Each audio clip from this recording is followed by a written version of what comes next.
Hey everybody, it's Laura. Welcome to today's health tip bonus video. Thanks for watching. Yesterday I made a video about posture and standing and how we're carrying ourselves. If you didn't get to see it, I highly recommend you go back and watch it. The reason is that I'm doing these videos as if I were starting with a new personal training client. So I'm starting with some basics and going to kind of build out from there. So like I said, if you didn't get to see it, check it out. Before I get into what I wanted to talk about today, I did want to say that, if you're watching this, I want to congratulate you and give you some credit. It most likely means that you are seeking out some information that will be beneficial to you to help yourself, and so congratulations on that. You're definitely worth it.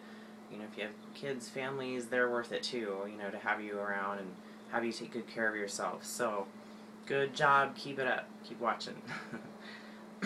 What I'm going to talk about today is breathing. I'm going to talk about it in a couple different contexts. It's near and dear to my heart, both as an athlete and also, having been a therapist and working with people that would sometimes get very anxious and worked up and upset. Trauma, people who'd had past trauma, and really this applies to any of us. It's a great, very basic tool that we have available to us. So if you think back to a time when you were either startled or stressed or anxious, and think about the kind of breathing you were doing, it's what we would call like chest breathing, okay? It's kind of shallow, it's like hyperventilating, and what happens is it keeps the physiological stress process, it just keeps perpetuating, it keeps it going. The increased heart rate, increased breath rate, the dump of chemicals in the brain that keep that whole process moving along, it just keeps that cooking. So what you want to do is what we call belly breathing, okay?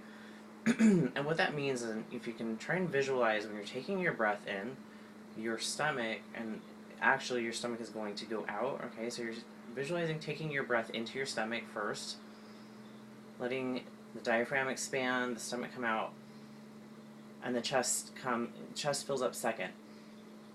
So as you get your nice deep breath, it's again, starts down in the stomach expands,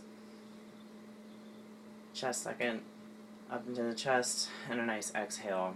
The thing about being, when we are anxious or stressed out and we catch that our breathing is elevated like that, doing that process, aside from helping slow down that physiological process, it also brings your mind kind of under control, into check, and gets you back into the here and now and taking care of yourself, and can just kind of help slow things down. So just a good tool to have for anybody.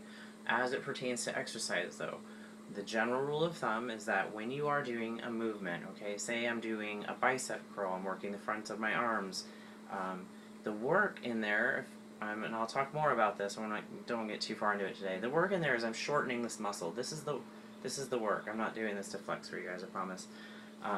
So I'm coming up. This is the muscle contraction. This is where I would breathe out, is through this movement. Okay?